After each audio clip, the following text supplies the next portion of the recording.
gila Sabto? Kan jelas-jelas Sabto mau memperkosa kamu. Apa kamu memang mau?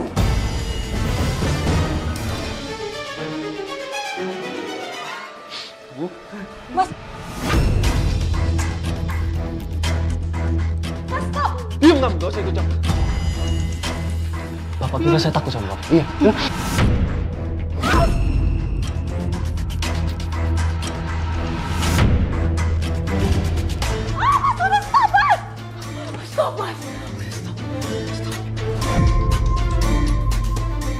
Tega banget ya Mas ya. Kamu lebih percaya sama Eyang kamu daripada aku istri kamu, Mas.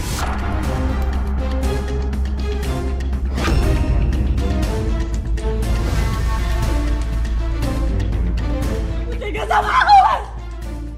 Ana!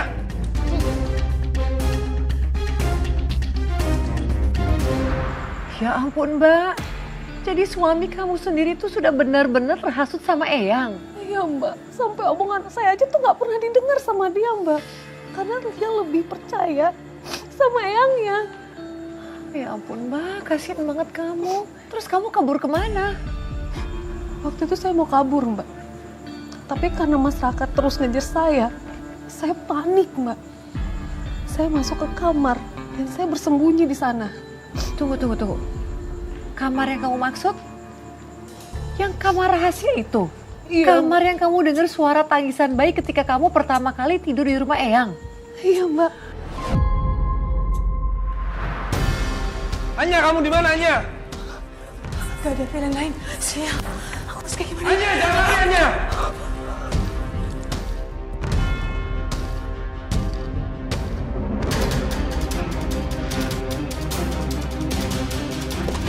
Aduh! Anya!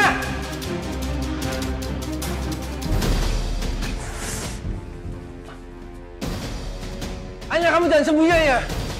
Anya!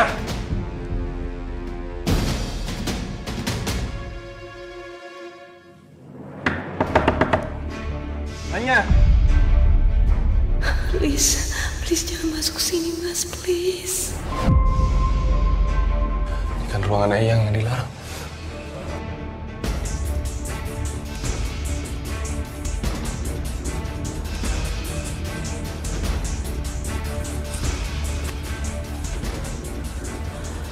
Alhamdulillah, akhirnya aku selamat.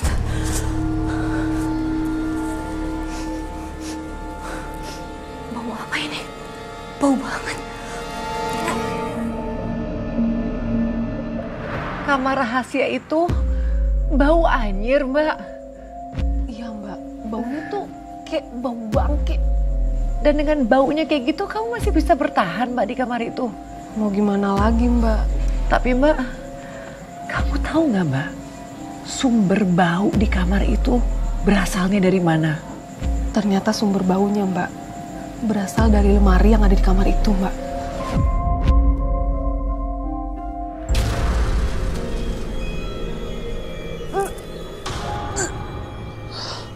Bau apa ini? Bau apa ini?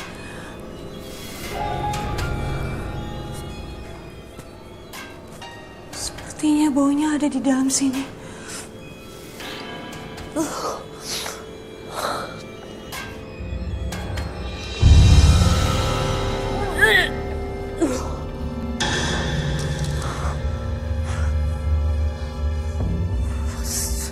Astagfirullahaladzim. Janin siapa ini?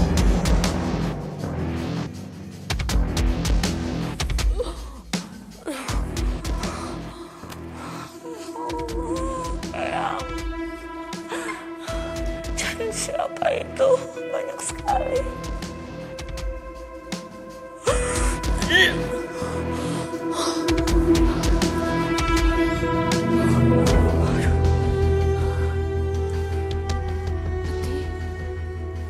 Peti, apa isinya ya?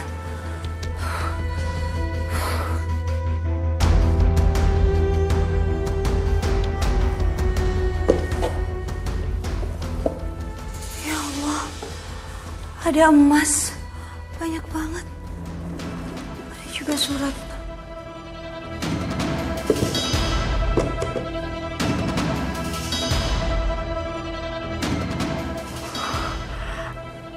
Anya, Raka, astagfirullahaladzim, Eyang. Eyang kenapa menulis nama aku dan Mas Raka di kertas ini?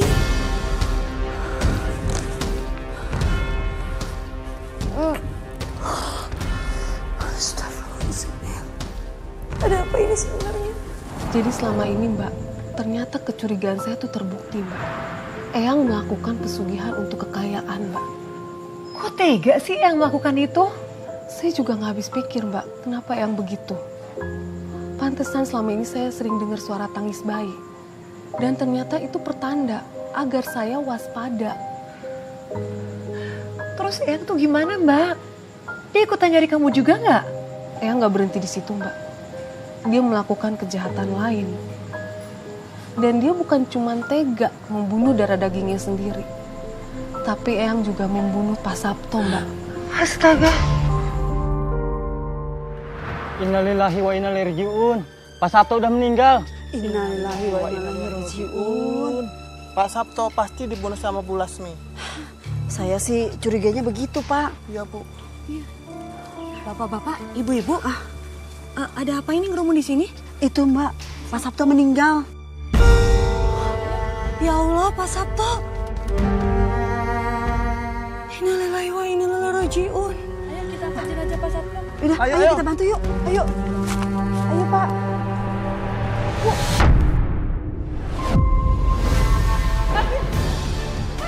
Ikut aku dulu. Lepasin Mas. Lepasin.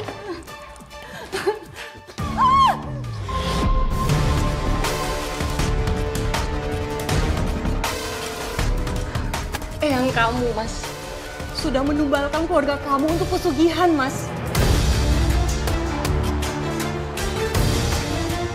Jangan sembarangan ngomong kamu. Kalau kamu nggak percaya, kamu masuk aja ke dalam kamar yang selalu Eyang rahasiakan. Raka, Eyang sama sekali tidak membuat pesugihan-pesugihan itu. Kalau ada janin-janin yang di kamar itu karena mereka keguguran.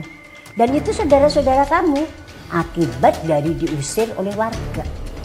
Makanya Eyang melarang Anya untuk keluar. Bo, kamu jangan percaya Mas. Buktinya di dalam kamar itu ada nama kita berdua Mas. Eyang, bener itu. Kenapa Eyang nulis nama kita berdua di situ? Eyang memang menulis nama kalian. Maksudnya Eyang supaya janinnya Ayah ini tidak terjadi apa-apa seperti saudara-saudara kalian itu. Maka dari itu Eyang memasak untuk menguatkan janin istrimu. Tapi apa? Istrimu malah mengira Eyang memberikan racun.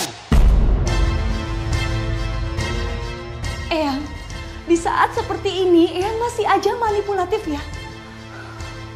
Membuat masyarakat percaya supaya Eyang itu nggak salah. Gitu maksud Eyang. Anya diam Anya. Udah jelas-jelas Eyang aku itu nolong kamu, nolong bayi kita. Gak mungkin Eyang nyakitin darah dagingnya sendiri. Dan kamu tahu, malam ini tepat bulan purnama. Itu sangat bagus untuk selamatan 7 bulan janin ini. Anak kamu, Raka. Iya Yang, Raka udah siapin semuanya untuk acara itu.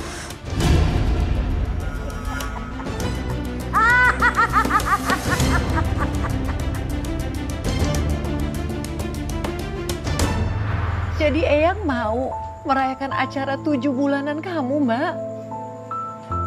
Iya Mbak, Dan suami kamu setuju? saya juga nggak tahu Mbak. Suami saya benar-benar terpengaruh sama Eyang ya Mbak. Dia sampai memaksa saya untuk ikut acara 7 bulanan Mbak. Dengan cara aneh kayak gitu. Apa yang terjadi selanjutnya?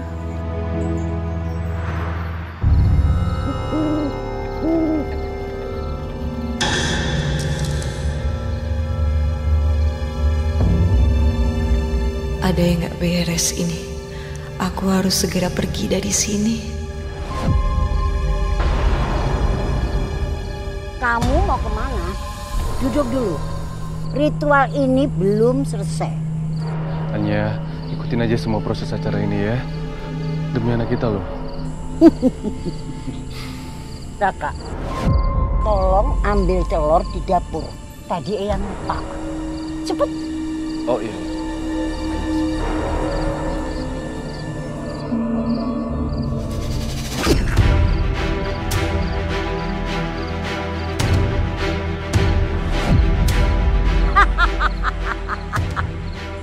Akhirnya aku bisa melaksanakan ritual hari ini.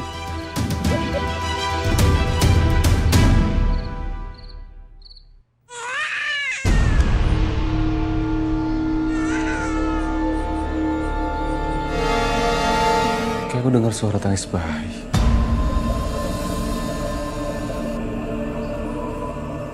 Tapi suaranya dari kamar itu, kayaknya aku harus ngeliat.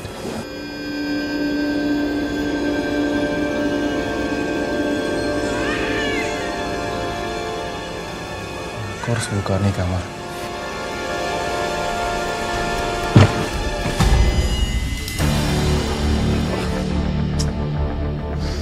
Oh, nyanjir banget.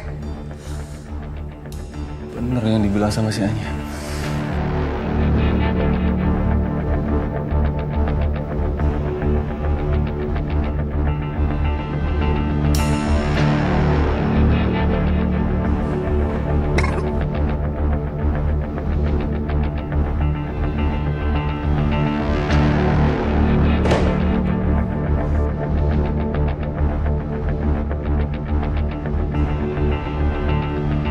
Penasaran sama isi lemari ini.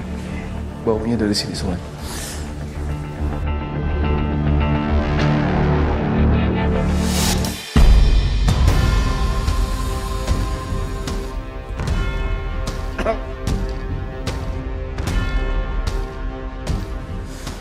Jadi selama ini benar.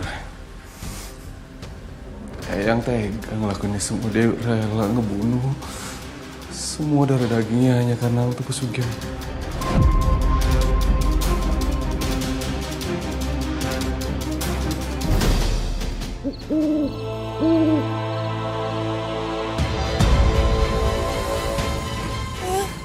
Astagfirullahaladzim. Sadar ya, minggir. Jangan pergi, Anya. Ritual ini belum selesai. Mau kemana kamu? Kamu tidak bisa pergi dan tidak boleh pergi sebelum Eyang mengambil janinmu. Minggir ya. Jangan melawan.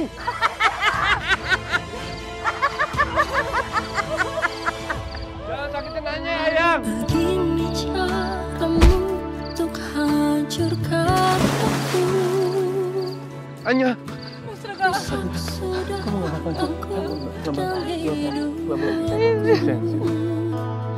Kau tinggalkan aku pergi. Maafin aku ya sayang.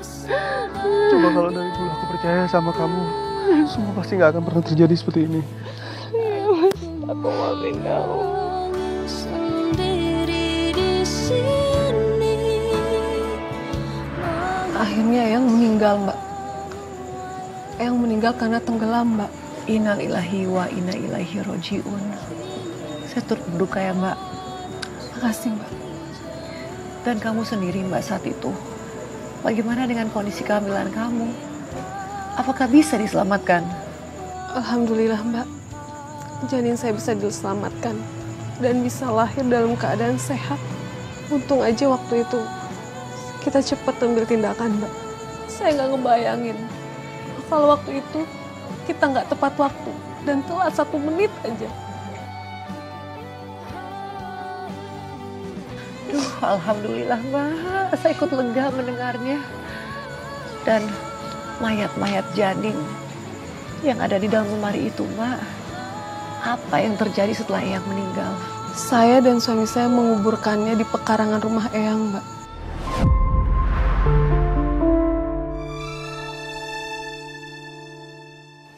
Bapak-bapak, ibu-ibu, kita sudah selesai semua yang nguburin janin-janin yang ada di sini. Mari kita doakan supaya mereka diterima di sisi Allah Subhanahu wa taala. Amin. Mari kita berdoa. Al-Fatihah. A'udzubillahi minasyaitonir rajim. Bismillahirrahmanirrahim. Ghairil maghdubi 'alaihim waladdallin. Amin. Saya juga mau menyampaikan pada kalian semuanya, saya minta maaf atas semua perbuatan eyang saya. Ya, ibu-ibu, bapak-bapak, tolong maafkan eyang saya. Kita pamit ya. Mari, Bu, Pak. Assalamualaikum. Assalamualaikum. Lalu setelah itu, kalian tinggal di mana? Saya dan keluarga kecil saya memulai semuanya dari awal, Mbak. Dan mencari rezeki yang halal. Karena saya yakin akan lebih bahagia bisa hidup dengan rezeki yang halal. Mbak, betul banget itu Mbak. Saya setuju, saya sependapat dengan kamu. Dan saya harus memberikan apresiasi kepada Mbak Anya sudah bersedia hadir membagikan kisah kamu kepada para pemirsa catatan hati. Karena saya tahu ini pasti gak mudah. Jujur ngikutin kisah kamu itu sangat mencekam Mbak. Dan saya lega pada akhirnya Mbak bisa mendapatkan kebahagiaan. Saya doain ya Mbak Anya supaya kamu dan keluarga kecil kamu tuh senantiasa diberikan kebahagiaan, rezeki yang berkah dari Allah Subhanahu wa taala. Amin, terima kasih ya Mbak doanya. Terima kasih banyak ya Mbak Anya. Pemirsa, semoga kisah Mbak Anya bisa menjadi pelajaran bagi kita semua. Meski cobaan hidupnya begitu berat, namun Mbak Anya tak pernah menyerah. Ia terus berjuang mempertahankan dirinya dan nyawa anaknya. Dari sini kita bisa melihat bahwa tak ada yang lebih kuat dari cinta seorang ibu yang rela melawan dunia demi anaknya. Apalagi ketika ia mengetahui bahwa nyawa yang dikandungannya itu hendak ditumbal oleh tangan yang seharusnya melindungi. Dan pemirsa, jika Anda memiliki kisah yang bisa menginspirasi dan menjadi pelajaran bagi kita semua, bagikanlah kepada kami. Kisah yang terpilih akan kami tayangkan dalam episode khusus Catatan Hati. Saya Nadia Mulia undur diri dan sampai jumpa pada episode berikutnya.